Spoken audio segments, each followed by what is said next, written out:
मुसलमान इतना परेशान हो चुका है कि उसे मालूम है कि उसकी दरगाहें, उसकी खानकाहें, उसकी मसाजिदें, उसके कब्रिस्तान रोज़ छीने जा रहे हैं। आज भी एक तबका है गैर मुस्लिमों का जो आपके साथ खड़ा है। अगर आप मेरी आवाज़ से आप मुतमईन हो तो खुदारा अपने आवाज़ को दूसरों तक पहुंचा दीजिए।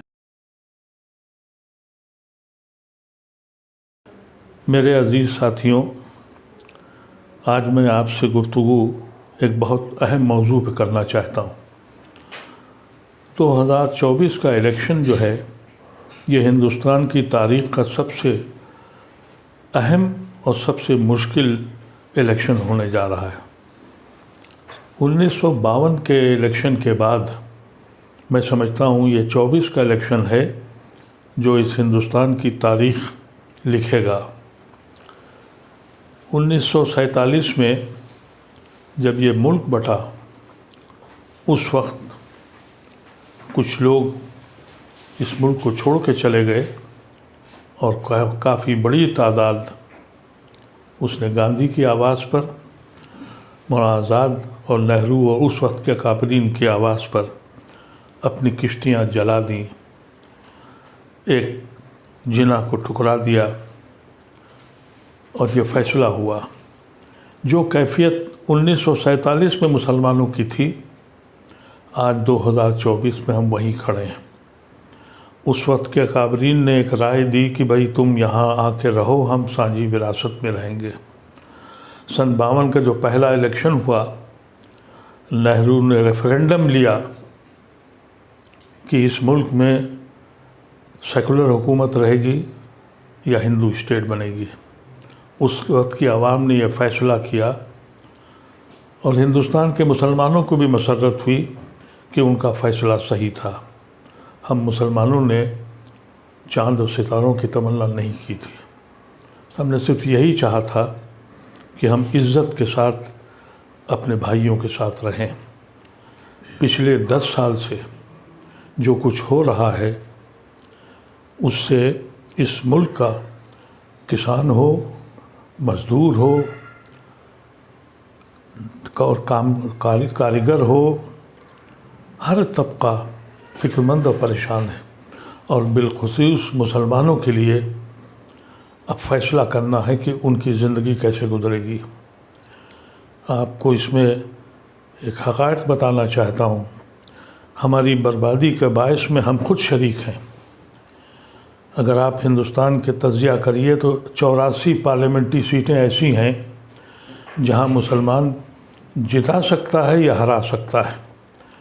उसमें से 72 सीटें बीजेपी के पास हैं। 80% स्ट्राइक रेट बीजेपी का मुस्लिम कॉन्स्टिट्यूंसीज़ में है। किसको इल्ज़ाम दें? कभी सोचा है आपने? उसके बाद दूसरी स्ट्राइक रेट बीजेपी की उन स्टेट सीटों पर है जो रिज़र्व सीटें हैं। तो आज भी एक तबका है गैर मुस्लिमों का जो आपके साथ खड़ा है। ये जो गठबंधन हुआ, उसकी वजह से हमारे पास सिर्फ 2 ऑप्शन रह गए।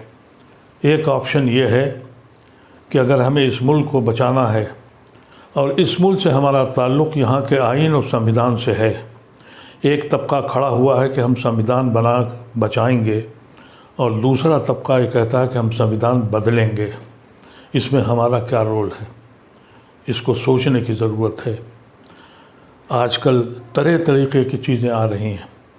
मैंने देखा कि कुछ लोग, मुसलमान इतना परेशान हो चुका है कि उसे मालूम है कि उसकी दरगाहें, उसकी खानकाहें, उसकी मसाजिदें, उसके कब्रिस्तान रोज़ छीने जा रहे हैं।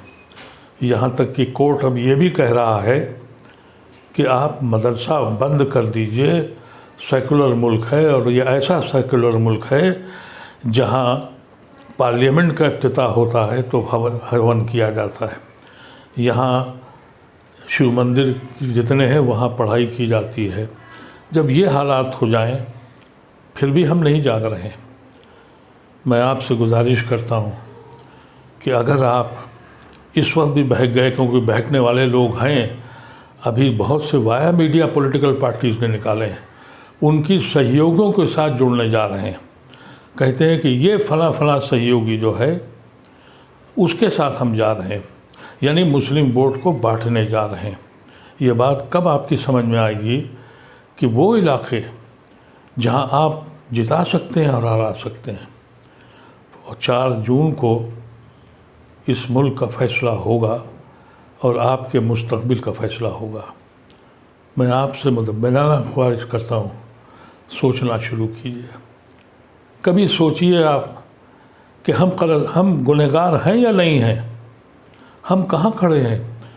कभी हम इनके भाइयों की हैसियत से हिंदुस्तान में रहते थे, आज उसी दर पे गुनहगारों की तरह बैठे हैं। सुबह और शाम हमको ये बताना पड़ता है कि हम देशभक्त हैं, देशद्रोही नहीं हैं।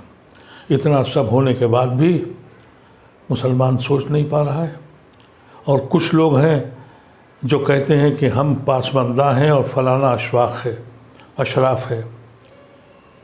जाके देखिए उन अशराफ की कोठियों को और उनकी हवेलियों को, जो जिन खंडरात में अब कबूतर के बसेरे हो रहे हैं। ये कभी देखा आपने? हुकूकत यह है कि पूरी मुस्लिम कौम पासमानदा है। अल्लाह तबारक व तआला मेरी ज़बान में इतना असर दे कि आपको दिलों में हिला सके। मेरे पास वो ज़बान नहीं है, मेरे पास वो कलम नहीं है जो आपको सोचने के लिए मजबूर करे। अगर आपने इस बार भी यही किया, अगर आप 5 सीटें भी कम, वोट भी कम कर सकते हैं, तो यकीन कीजिए कि आप मिल्लत पर और हिंदुस्तान पर एहसान करने जा रहे हैं। हमारा ताल्लुक़ इस मुल्क में हिंदुस्तान से सिर्फ़ आइन के साथ है। अगर आइन छीन गया, और जो छीना जा रहा है और एलानिया कहा जा रहा है, फिर भी समझ में नहीं आ रहा है। फिर भी कुछ लोग कहते ये हैं कि फलाने का वोट है, फलाने का वोट है। इस वक्त हमारे पास सिर्फ 2 ही ऑप्शन हैं।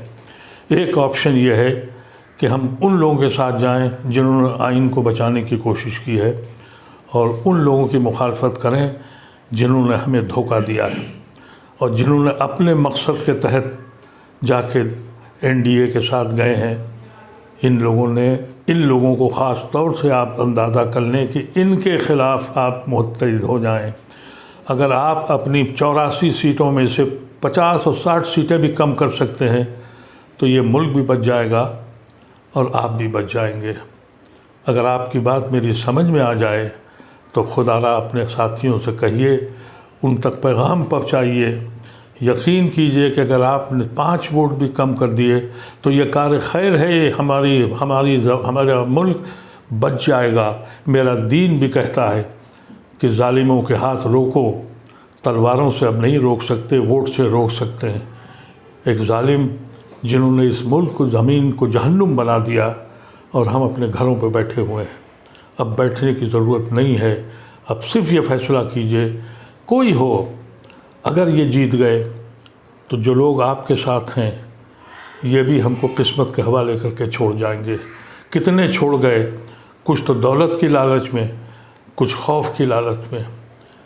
और अगर ये दोबारा जीत गए तो फिर वो जो बचे के जो सेकुलर हिंदू आपके साथ खड़े हैं, ये भी आपका दामन छोड़ देंगे। फिर आपके बच्चों का क्या हश्र होगा। और अगर आप जीत गए, इनको रोक लिया आपने, तो आपका वक़ार बुलंद हो जाएगा। आज आपकी हैसियत क्या है? कोई पॉलिटिकल पार्टी आपको घास नहीं डालती, आपको बुलाती नहीं है। यहाँ तक कि जो मुस्लिम कॉन्स्टिट्यूंसीज़ हैं वहाँ पर भी गैर मुस्लिमों को देती है और मजबूर है उनको जिताने के लिए। ऐसी शक्ल में एक बात सोचिएगा ज़रूर, और इस बात पर सोचिएगा कि ये एक आदमी जो बीमारी के बाद अपनी उम्र के साथ और बीमारी के साथ जिसकी आँखें अपने रब से मिलने को बेचैन हैं, ये उसका आखिरी इलेक्शन है। मैं इलेक्शन का कैंडिडेट नहीं हूँ, लेकिन अपनी मिल्लत की तरफ देखता हूँ तो दूर दूर तक कोई दिखाई नहीं पड़ता।